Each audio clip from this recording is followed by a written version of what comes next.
What's up, guys? In this video we're going to talk a little bit more about probability theory and a couple of key properties so that when you see problems like this you can see a schematic essentially of what's going on there and make correct assumptions so you can solve the problems properly. Essentially it all comes down to a couple of properties that you need to know so you can solve these problems. Here's how this works. The first step to solving problems like this is first figuring out how many sets you have. In this specific case, we have two.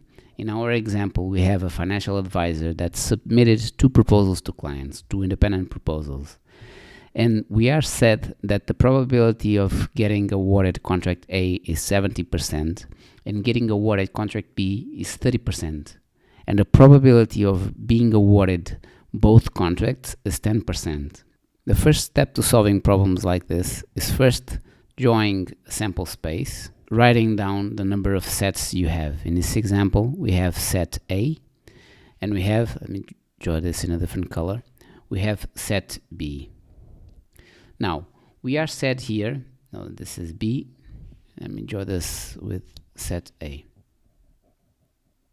So, here we see that we have both contracts. This is a total sample space. This represents 100%. And here we have two contracts. We have contract A and we have contract B. We can be awarded contract A, we can be awarded contract B, or we can be awarded both. What is the probability of getting awarded at least one contract? The way to solve this is think about it like this. Getting awarded at least one contract means that it's a probability of getting awarded at least one contract. So it can be A, it can be B, or it can be both. So you represent that by writing this in this way. So it can be contract A or contract B, but you remove the probability of getting awarded both contracts. And you are saying that might sound a little confusing, but think about it like this. You are essentially saying that it is all this area, because it's all the options essentially. It's A, B, and this one. But because you are saying that it's A already has this area, and B already has this area in the middle as well. So how you write it down is probability of getting A, which is this one, and then probability of getting B, which is this one.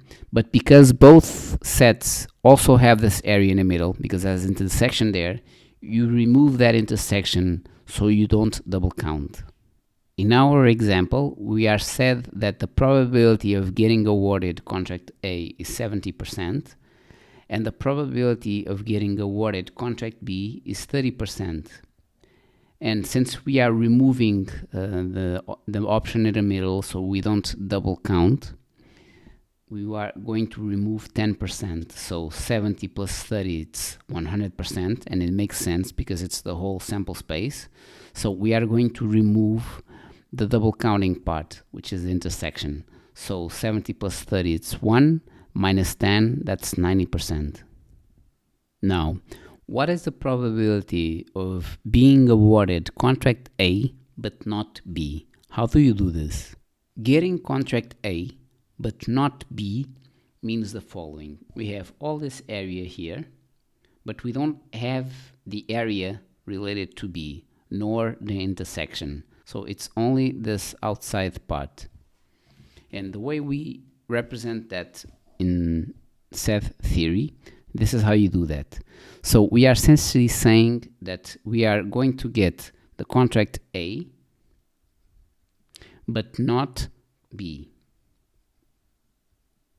So essentially it's the probability of getting awarded contract A, and we are going to remove both the possibility of being A and B and also B. And you do that by saying that this part doesn't count.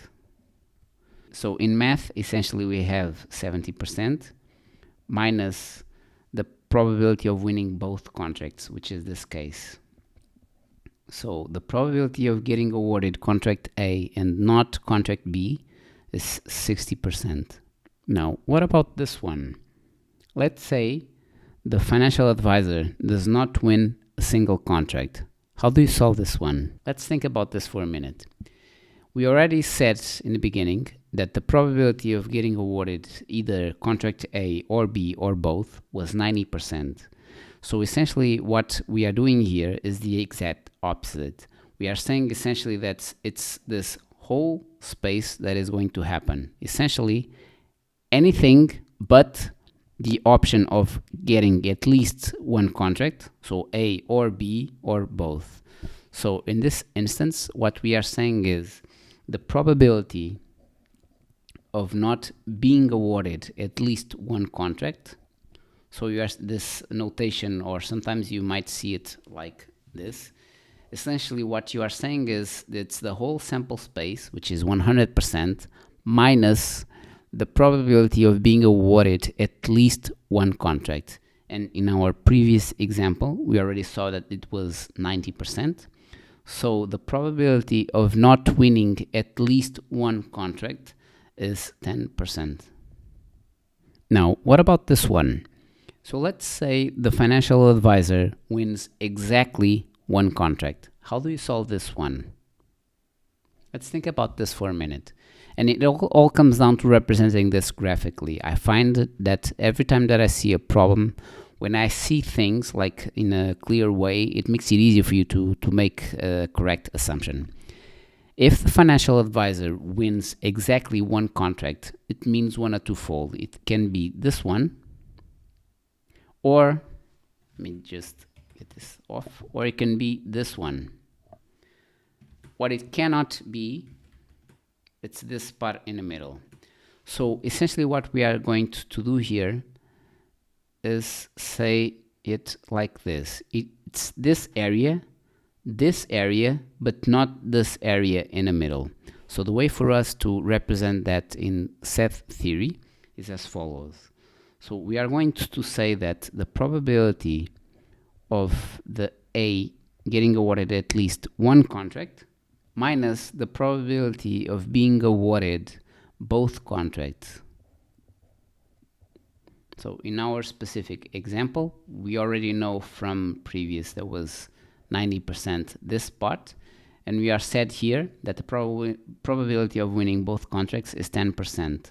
So doing our math, 9 minus 1 is 8, so it's 80%.